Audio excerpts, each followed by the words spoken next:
ICE and the Gestapo, structural parallels in authoritarian policing. The comparison between ICE under the Trump administration and Nazi Germany's Gestapo is not a moral equivalency, it's a historical warning.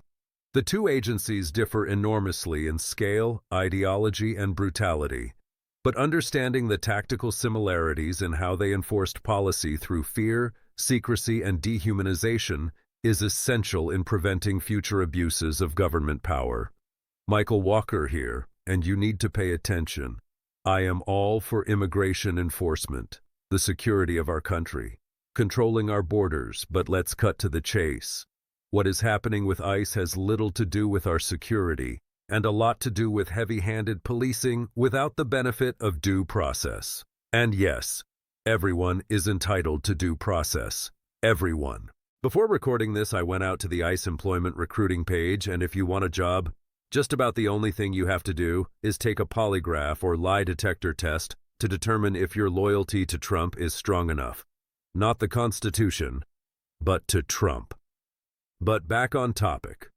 1. Purpose-built agencies for internal threats. The Gestapo, Geheime Staatspolizei, was created in 1933 to suppress dissent and control populations deemed dangerous to the Nazi regime. ICE, formed in 2003 under DHS, intensified under the Trump administration, expanding its mission from immigration enforcement to include aggressive workplace raids, mass deportations, and surveillance. Similarity. Both agencies were designed or adapted to target specific populations deemed threatening, often based on identity, ideology, or origin. 2. Fear-based compliance and raids. The Gestapo operated without judicial oversight, conducting raids, detentions, and interrogations often without evidence or warrants. Under Trump, ICE carries out high-profile raids in homes, schools, hospitals, and workplaces, often with vague warrants or none at all. Family separations at the border added to the psychological warfare. Similarity.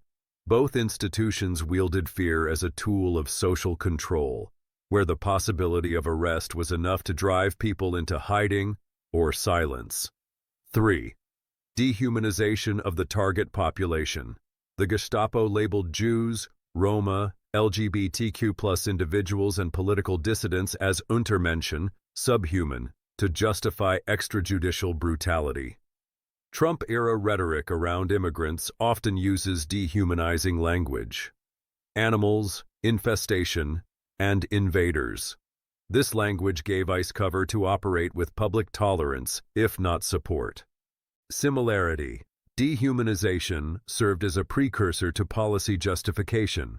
Once a group is seen as less than, extreme actions against them feel permissible. 4th, legal loopholes and lack of oversight. The Gestapo had full power to arrest without judicial review under the 1936 Gestapo law.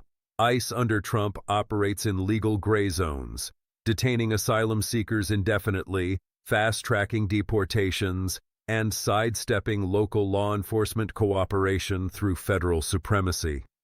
Similarity. The erosion of checks and balances enabled both to act beyond typical rule of law constraints.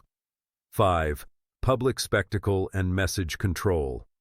The Gestapo used visible arrests and disappearances as deterrents. ICE's public raids, especially those timed near political moments, created a media spectacle, reinforcing political narratives about crime, sovereignty, and national identity. Similarity. Both systems used public visibility to spread fear, not just enforce law. Important distinctions. Scale and intent. The Gestapo enforced a totalitarian regime, committed genocide, and worked outside any ethical framework. ICE, despite its excesses, operated within a constitutional democracy. Resistance and visibility. ICE faces ongoing resistance from U.S. courts, media, advocacy groups, and whistleblowers. The Gestapo operated with near-total impunity. Why these comparisons matter. Comparing modern agencies to past authoritarian tools doesn't mean they are the same. It means we must recognize when democratic institutions begin to drift toward unchecked power. ICE's trajectory under Trump wasn't inevitable, it is policy-driven. And history reminds us that authoritarianism isn't always born in revolutions. It often grows through bureaucracy, fear, and just doing my job. Conclusion: the Trump-era ICE is not the Gestapo, but it sometimes acts with disturbing echoes of how authoritarian regimes uses policing agencies to enforce ideology, sow fear, and target vulnerable populations.